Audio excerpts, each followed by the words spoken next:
Each and every NHL season, certain players emerge and have breakout seasons. Last year, Jason Robertson, Josh Norris. But what about this season? We better get into it. Welcome back, hockey fans. Welcome in if this is your first time to the channel. I'm Josh. This is the Hockey Flow, and today it's Saturday, August 27th, 2022. That's right, the NHL season, it's just around the corner. So what better time than now to take a deep dive and give you 3 breakout candidates for the 2022-2023 season.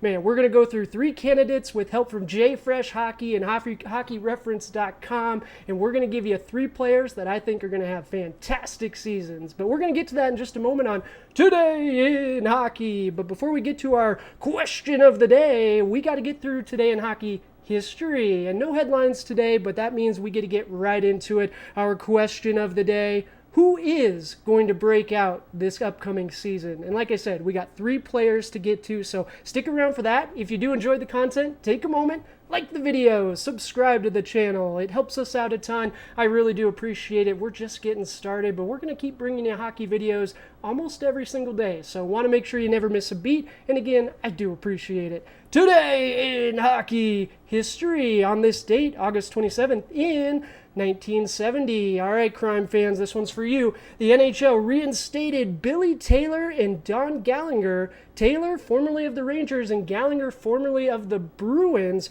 were expelled in 1948 from the league for allegedly placing hockey bets. That's right. The president at the time said he had concrete proof that those two placed bets on hockey games, and so he expelled them from the league. And then 1970, brought them back in. Of course, way too late for either of them to resume their careers. In fact, only one of them actually did do anything with the NHL after that point. All right, question of the day. No headlines today, so we just get to get into the fun stuff. But here it is.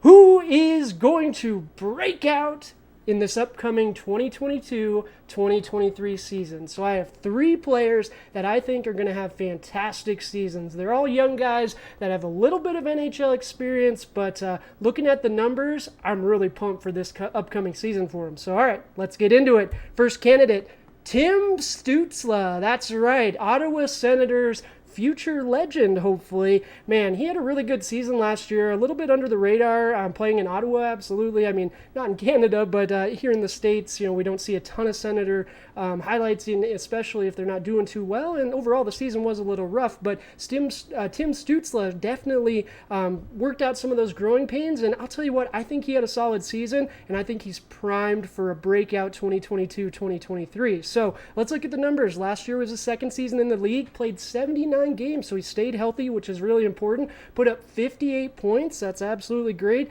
Also scored 22 goals, so he's starting to realize that potential a little bit, right? 22 goals, 36 assists, good for 58 minutes, and that average time on ice. Big shout out to hockeyreference.com for the stats.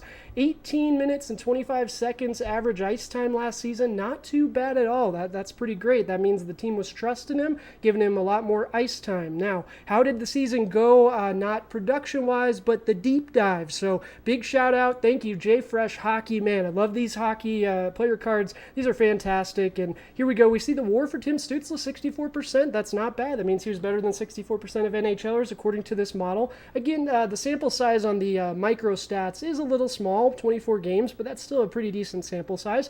But back to his other player card, the main one here, the big thing that stands out to me, to be quite honest, that even strength offense and defense, it is a little bit of a puzzle. Watching the few Senator games I did, because I'm a huge Tim Stutzle fan, full disclosure, but watching the games that I did, it felt like he had more of an impact. Now, don't get me wrong, again, that team wasn't absolutely, they weren't amazing last year by any means. Josh Norris had a really great season. Brady Tkachuk played really well. Drake Batherson had a great season as well. But Tim Stutzle, this even strength offense and defense, that means the impact that he has either on his team scoring a goal when he's on the ice at even strength, or the other team scoring while he is on the ice during even strength.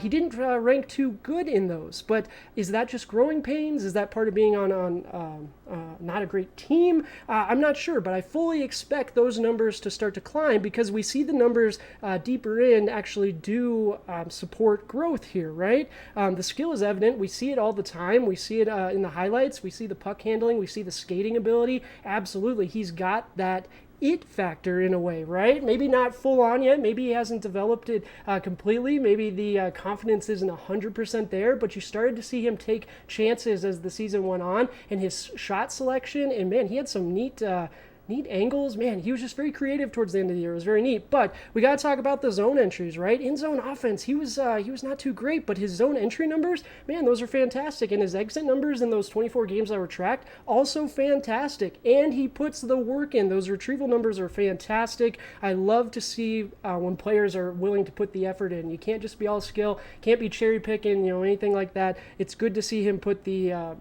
effort in. But I think the important thing for him is he needs the reps, right? He needs more experience. He needs more games. So that's why I think this season is going to be his breakout season. He put in 79 games last season. If he can stay healthy like he did last year and keep building on the skill that he already has and keep building on these numbers, because there are some really good ones in here, I absolutely think he's going to keep putting it all together. 58 points, why not 75? Why not 80? Absolutely. We could see 30 goals maybe this year. I would not be surprised at all. So Tim Stutzle, he's my first breakout candidate for the season. Who do we got next?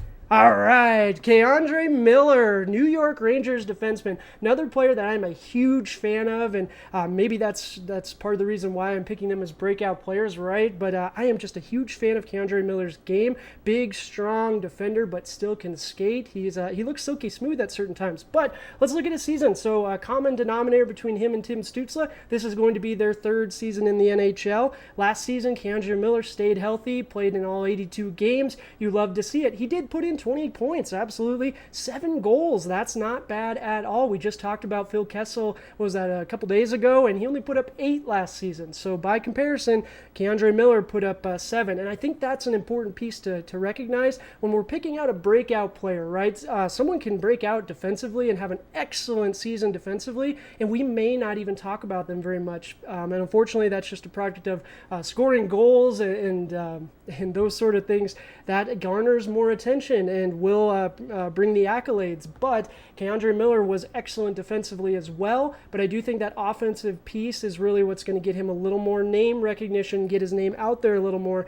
I fully expect to see that goal number climb just a little bit more too. He has the skill. But let's look at his numbers. 83% WAR last season. He had a great season already. He kind of broke out a little bit already as is. 95% on even strength defense. That's fantastic. He's a defender, so you need that, right? 29% on offense. That's not necessarily alarming because, again, he's a primary defender. So he filled a role for the Rangers absolutely in that defensive blue line. Being left-handed right now, where they have Lindgren as their number one, K'Andre Miller, I think, is going to slot in. I know Adam Fox and Lindgren have such a nice partnership, but down the line, I think K'Andre Miller is a future first liner, absolutely.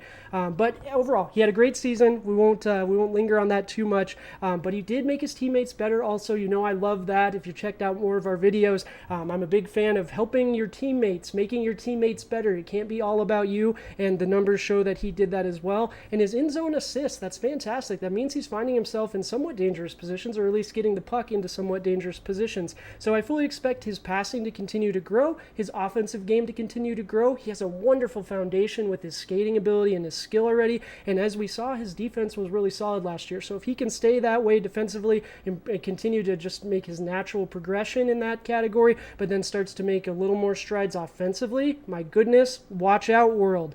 Because I think he can improve his entry numbers. He just needs the reps. That's going to be the common theme, same as Tim Stutzle. He needs more games under his belt. The more experience he gets, the more confident you'll see him on the ice, and the more plays he's going to make. But K'Andre Miller, I think he's going to have a fantastic season as well. I would not be surprised to see him get over 25 assists and over 10 goals, maybe even a little more, maybe creep towards 15 goals, goals, maybe 35 assists, but I think he's going to have a fantastic season, keep those defensive numbers where they're at as well. K'Andre Miller, he's my second breakout candidate for this season. Let's get to last, but most certainly not least, Anton Lander, the Florida Panthers. So this one was tough. I actually had a few players that I was kind of on the fence about, and if I'm being quite honest, this is why we're doing an Eastern Conference and a Western Conference, because the other players were Western Conference players. I'm like, all right, why not? Let's just do another video because I can find one more player to make it a 3. So Anton Lander is going to be our third Eastern Conference breakout candidate of the year. And tell you what,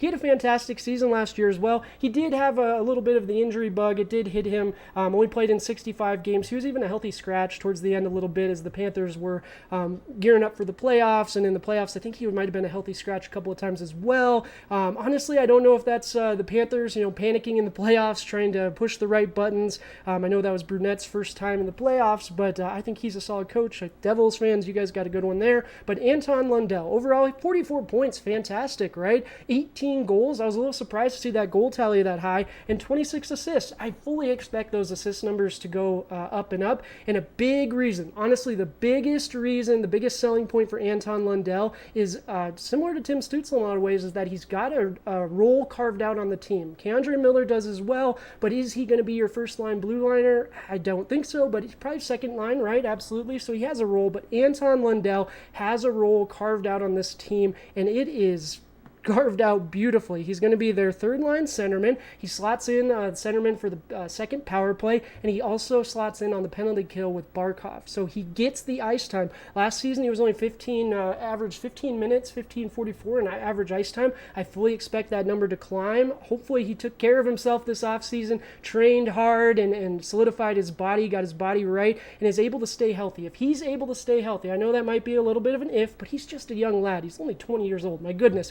If he can stay on the ice, get a full season under his belt with more ice time, those numbers are absolutely going to go up. His underlying numbers are still fantastic. I mean, if we look at the even strength offense and defense, he had that two-way impact above 50% in each category. That means he's better than 50% of the players in both of those categories. That's what you want to see out of your centerman. He's like a tiny Patrice Bergeron, like a very baby Patrice Bergeron. At some point, those numbers are going to be through the roof, right, Florida Panther fans? But again, he has that role carved out. I think that plays really well for him. The team is going to give him the opportunities. That team has talent. It's not like he's going to be expected to be the star by any means. He's going to be able to reap the benefits of the excellent players around him. I really do think Anton Lander is going to have an excellent season. But in order to do so, he does need to improve those exits, right? It's interesting to see the dichotomy between his entries and his exits. We see all blue in the entries and then all red in the exits. That's bad. So I fully expect him to turn those numbers around. Again, experience and confidence. Maybe we're a year too soon on this, but boy, the games I did watch and the highlights we did see of Anton Lander last season, there's something special for this lad. Even on the international stage, he did some really wonderful things. So I'm really excited for this upcoming season. I wouldn't be surprised if he cracks the 65-point barrier. Definitely going to cross 20 goals, right? Maybe 25. Get him over the assist. I think the assist number is really where it's gonna rise. He's gonna find his teammates as he grows in confidence. That team is also gonna grow in confidence. So I'm pumped for Anton Lander. I'm pumped for all three of them. But that's gonna do it for the video today, guys. Let me know down in the comments. Do you think these three, or one of these three, are gonna bust out, or do you have someone else in mind? Maybe they'll be on our Western Conference edition. But let me know in the comments. Always love talking with you guys. Always so much fun. But until tomorrow, cheers.